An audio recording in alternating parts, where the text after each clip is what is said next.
Hi, I'm Nikki, the obsessive bookseller. Welcome to this episode of Read, Burn, Hoard.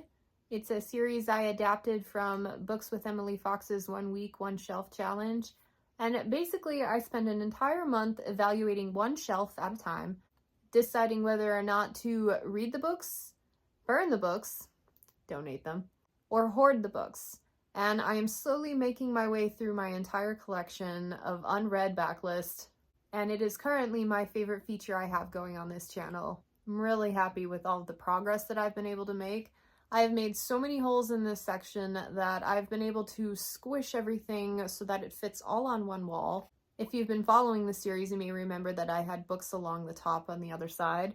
Those have all been removed. I have made room for new acquisitions by doing that. And honestly, I think once I finish up this first round of going through each shelf once, I will then squish everything back together and start over again. So we're going to be read, burn, hoarding until I have my entire collection down to like 1 or 2 shelves.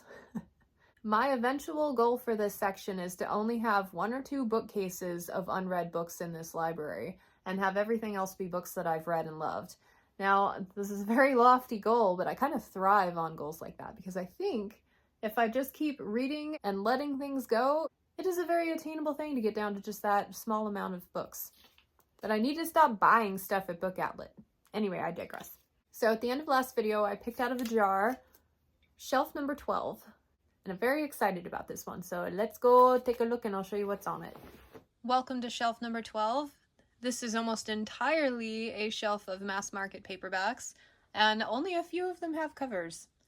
I've been hoarding these for a really long time. A lot of these are backlist titles that I don't see mentioned anywhere on BookTube. And we'll kind of go through and I'll show you what I'm looking at here. I already have an idea of what I want to read, but let's not get too far ahead of ourselves. And this book goes along with a series of Feist books. It's a trilogy, and I have the rest of them up there already. So I'm going to ignore this one for this month. It's book 3. I'm probably going to put it in consideration with the shelf above it when I get around to that. So we will ignore that for now. I have a bunch of books by Lynn Flewelling. By Lynn Flewelling. Starting with the Bone Dolls Twin. When I did my Sunday Shelfie series and flashed these 2 books on the screen, a couple of people came out of the woodworks to tell me how good the books were. Now, reading the backs of the book, I can't say as though it's compelling me to read them, but the fact that I've had a couple of specific endorsements for it makes me wary to let them go. I'm gonna have to look up some Goodreads reviews and see if I want to hang on to them, but yeah. The White Road, also by the same author. I have it labeled as book number 5, but I have no idea of which series it's referring to. Is it a different one? Is it part of this one or this one? I cannot tell, so I'm going to have to research that. Then I have The Luck in the Shadows, book 1 of the Night Runner series. This one I have seen on BookTube here and there. And I've got book 2 with a cover, and then book 3 without one. Of all the books on this shelf this month, this is the storyline I think I am most interested in getting to. So this might be the one that I pick up, but you know, once I do some research, that may change. But from the basic understanding I have of what it's about, like a thief's apprentice or something like that. And any kind of apprentice story I'm totally there for. The Amber Wizard by David Forbes. First book in the Ossarin saga. I think I have the whole set here, all 3 books. Now, I might have been super interested to start this one, but my friend Elizabeth read it and absolutely hated it. So it's knocked it down the priority list a little bit. But I need to do some research on it, figure out what it's about, and see if it's one that I want to read or if I just kind of want to trust what she says and let it go. I mean, I love the cover on that one. Then I have a whole bunch of Kate Forsyth books. I have the 3 books in the Rhiannon's series. And then Witches of Elanin. So it makes me very happy that I have all 6 of these because I really like the spine appeal of them. But if I'm honest, I'm not sure it's one that I'm super interested in reading. But that being said, same with the Bone Dolls Twin. When I mentioned it on my Sunday Shelfie series, a lot of people said it was really good. And I was thinking of unhauling it, but, you know, of all the books on my shelves, there have only been maybe 10 or so series that other people have commented on saying that I should bump them up the priority list, and this was one of them.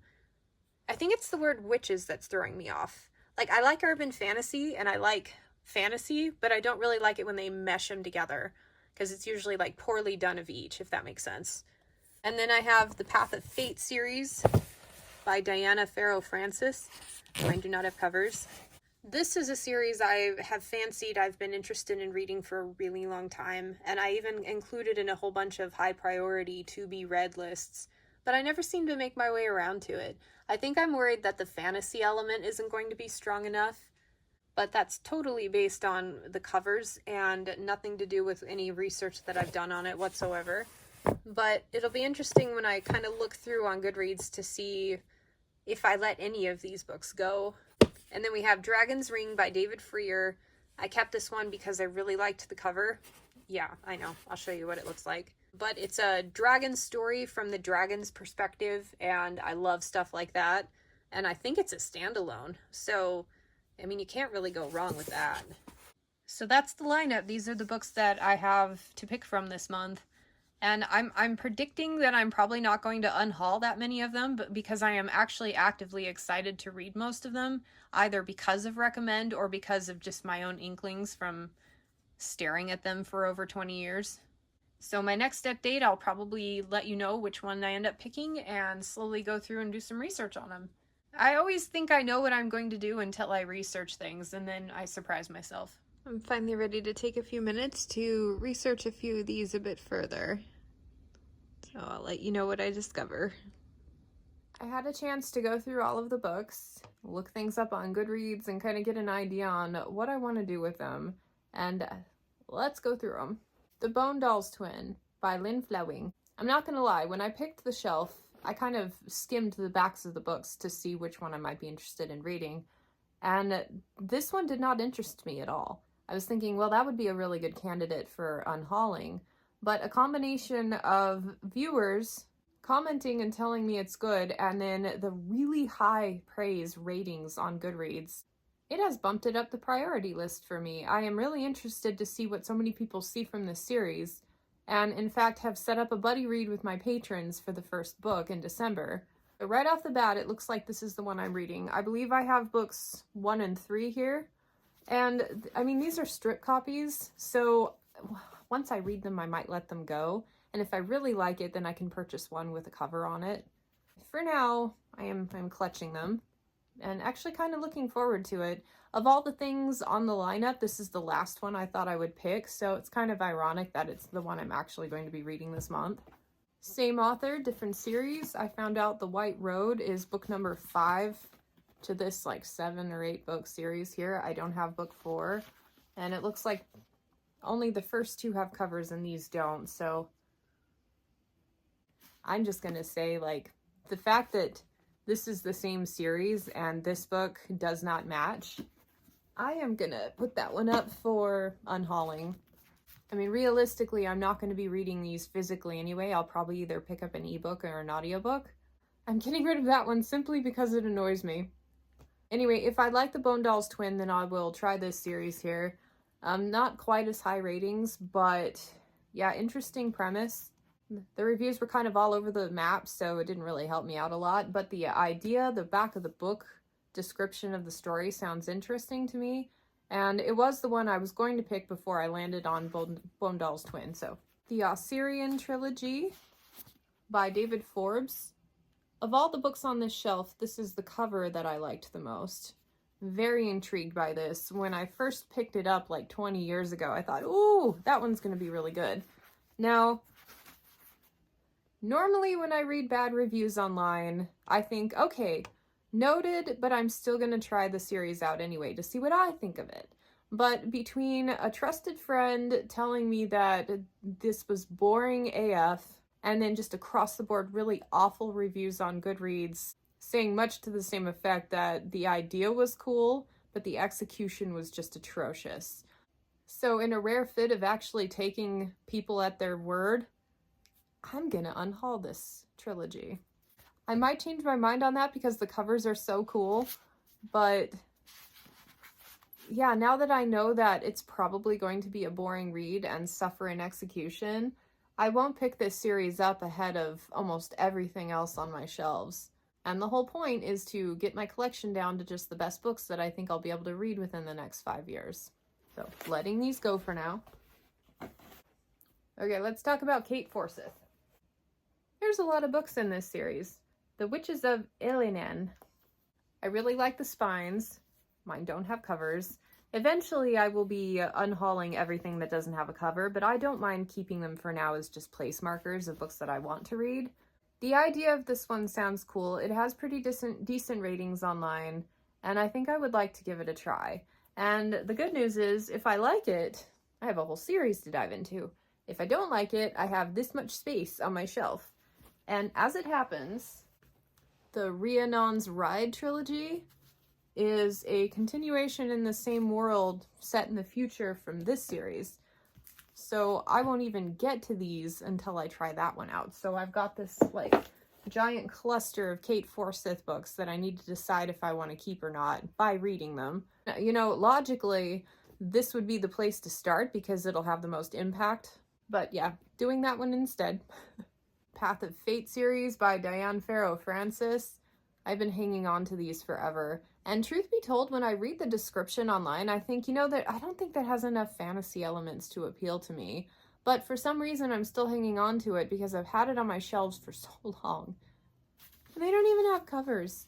So, I don't know. I'm going to make a deal. If I get back to this shelf in a couple of years and I have not read these yet, I'm going to let go of these physical copies and just stick to digital because I think I already have the first one in audiobook. And I can see myself getting to it in about 5 years, but not before then, because of the lack of fantasy elements, or at least from my perception. I don't research what the books are about too deeply because I don't want to be spoiled on anything, but general impressions, it seems just like Davy Jones' Mountain Woman with a Falcon reminds me of some middle grade books on survival that I read as a kid. It's probably nothing like that, but the imagery is what I get every time I look at these. Anyway, I'm going to hoard these for now, to be continued. And The Dragon's Ring by Dave Freer. This is one of a 2-book series, and it has really high reviews, and it's about dragons, and I almost picked this one up because I thought that is such a cool idea, and it might be something I pick up outside of the Read, Burn, Hoard challenge. I've noticed there are a couple of books that I've pulled after I've done the shelves when I'm like, oh, I really wish I had read that one instead. That might be the case here. What do you mean? Let me put everything back and we'll see how it looks now. Okay, I must have had some of them stacked tall before, so I guess at least with my progress of pulling these out for unhauling, that everything fits on the shelf now, so that's good. So my next update will be to let you know how this one's going. Read, Burn, Hoard update. So I've started the Bone Dolls Twin, and I gotta say, like the first chapter or so, really difficult to read if you've just had a newborn. So I would recommend going in with a bit of caution. But of all the books that I've read for this Read, Burn, Hoard feature, I think this one is the one that's written the most adeptly. Like, it's quite good. She's sufficiently evoking, and I think that's partly why I had such a hard time reading that first passage, is because it really did serve its purpose of kind of giving you a little bit of a creep out, setting the stage for the story. And then we get into part 2, and so far this is reading very closely to Assassin's Apprentice by Robin Hobb, which I don't say lightly, and who knows if it's going to grow into something amazing, but like the core essence of the story like resonates with that one for me, which is great because that's my favorite series, so I'm always looking for good comparable recommends. So far, I am wildly impressed. Hopefully, my next check-in will be a continuation of me saying, ooh, wow, I may have found a winner here. Checking in for Read, Burn, Hoard and the Bone Dolls Twin. Things are going pretty well with this one. It's definitely unlike anything I've read before. The author herself calls it like gothic fantasy, which I don't believe I've read anything in that vein before. Because it's not quite grimdark, and it's not quite horror, but it has elements of both of those things, and it's quite moody. I am really liking the basic writing, like the flow to the writing is really enjoyable. It makes you feel like you're just careening through the book. The third-person narrative and the style with which it's done is very distinct, It's beautifully done, but I think the creativity and the strength of the voice is kind of taking away from my connection to the characters. Like, it's almost too much where it kind of puts you at an arm's distance away. So while I'm enjoying reading about these people, I don't feel any particular connection to them. I feel for them, but I don't feel with them. And unfortunately, I hit a point at about the halfway mark where it kind of slowed down a little bit. It doesn't feel like the characters are growing much internally, and that's kind of the selling point of the first part of the book. And it's just kind of meandering along. I'm wondering what the purpose of the story is going to be. It kind of switched gears to focus on this weird character who I don't really care for. And I'm just waiting for something to happen again to reinvigorate my interest. That said, I'm still enjoying it. Like, it's still a good read. It's just, I'm hoping she'll stick the landing here, because what started out super strong, it would be a shame if it continued to peter out all the way to the end. But at this moment, I am liking it enough that I am planning to continue the series. There's 3 books total. I own the 3rd one, but I'm doing them on audio anyway, so I'll just pick up some audio copies. Usually these projects are kind of last minute, so I will take the entire month to explore the shelf, and we'll usually just be finishing up the book by the time the vlog is supposed to go live. In this case, it is currently kind of beginnings of December, and I am planning on doing a Read, Burn, Hoard recap this month instead of focusing on a new shelf, which I hadn't planned on it. It was kind of a last minute, like, ooh, that would be a cool idea. So I'm vlogging this one for a video that won't go live until the end of January, which I think is rad because it offers me the opportunity to kind of explore the entire series by then if I kind of set my mind to it.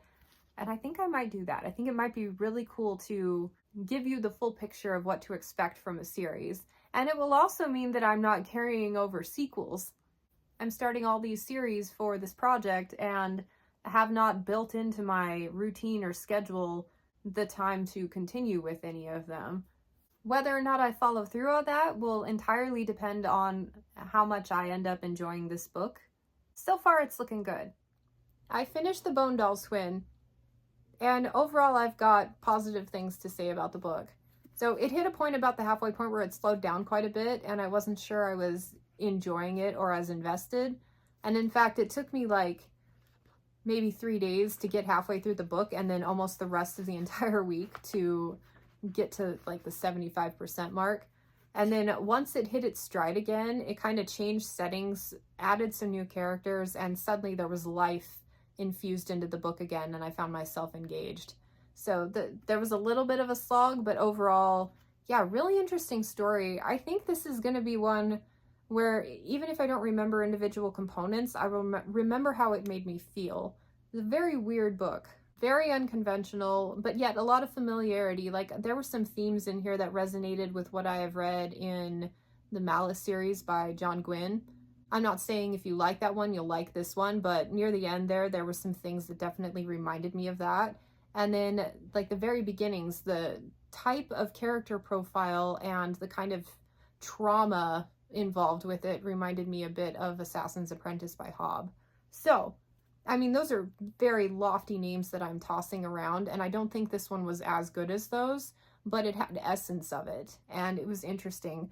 There were some weird, like, sexual components that kind of felt out of place to me and a bit forced. I was like, okay. Aside from that, though, like, I had a good experience with this book, and I am looking forward to continuing. I will definitely be trying to wrap up the series before this vlog goes live. So at the very least, I will commit to having the 2nd book read by then. We shall see how it goes. But I find myself interested to read on, which is a good thing. Not every book that I've picked up for this project has been that successful. Side note, I do have next books in series pulled out here in my high priority shelves, and I'm wondering if you would be interested in an entire month spent on reading continuations to series. Like maybe at the 6-month mark or whatever. Yeah, let me know in the comments.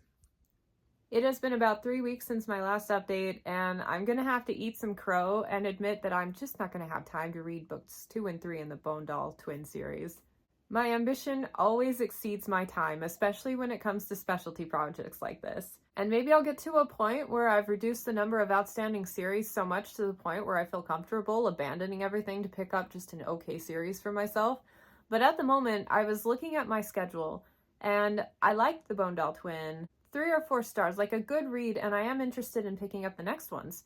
But with my new structure of only reading 5 series at a time and kind of cycling through just the most important ones first, it did not make the cut over some other series that I want to kind of wrap up. For example, Golden Enclave by Naomi Nomick, the 3rd book in the Skoloman series.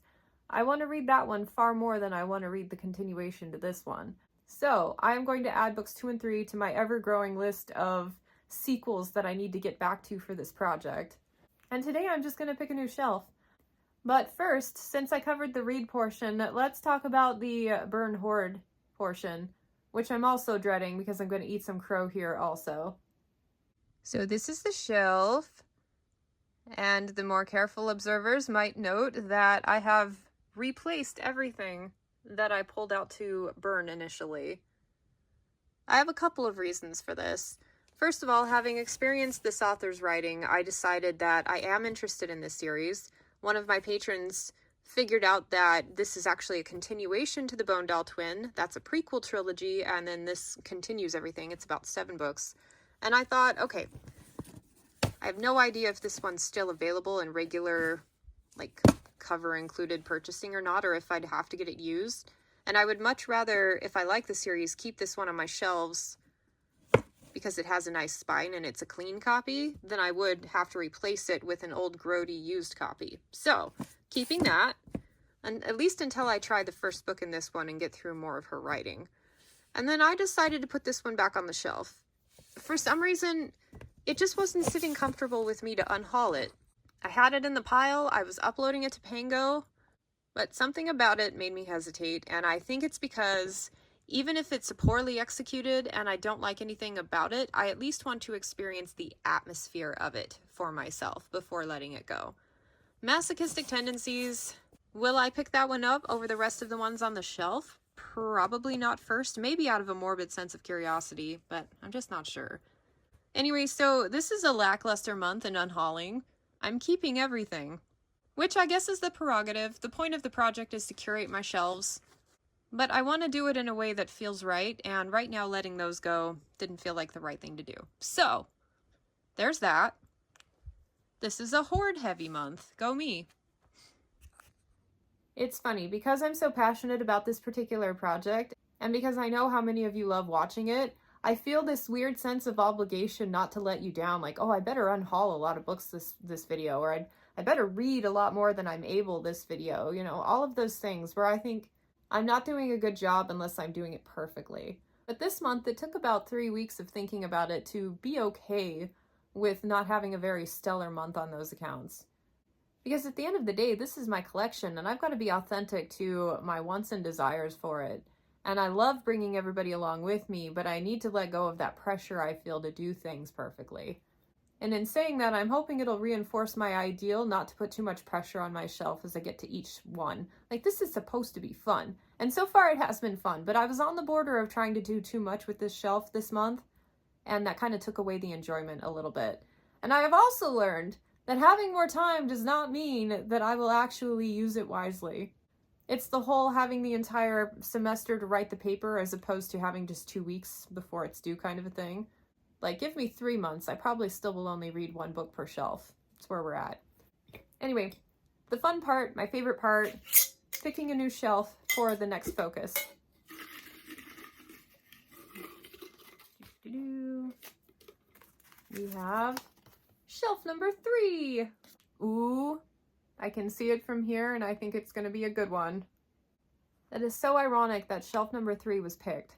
Having just launched my A to Z challenge, where I am reading through all of the books on shelf 1 over the course of the next year, and I have already done shelf number 2, so that one's ready to go with all just the best titles, and now I'm able to curate the next shelf down as well to get ready for when I make it to that point with my A to Z challenge. Like, this is awesome.